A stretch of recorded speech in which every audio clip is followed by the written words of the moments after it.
താൻ ചെന്ന് പറ. അയ്യോ ഞാൻ പോണോ? പേടിക്കാതെടോ, ഞാൻ പറഞ്ഞതുപോലെ അങ്ങ് പറഞ്ഞാ മതി. സംഭവം ടപ്പേന്നങ്ങ് പറഞ്ഞു തീർത്താൽ ഇടി ഉറപ്പാ.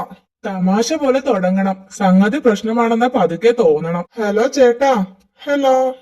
ചേട്ടന് ഒരു അനിയനില്ലേ? ശോ, പുള്ളിയുടെ ഒരു കാര്യം. ഹിഹി. മൂപ്പർക്ക് ഭയങ്കര ധൈര്യമാണല്ലോ. ഹിഹി. ശരിയാ, എങ്ങനെ മനസ്സിലായി?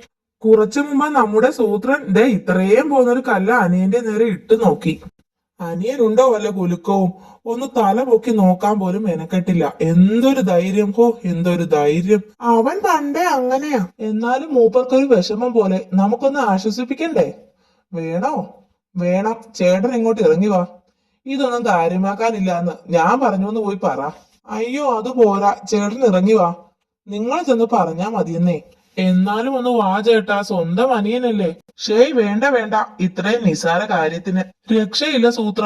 ഇനി ഇപ്പൊ വലിച്ചിറക്കണോ തള്ളി മാറ്റണോ? അതെന്താ?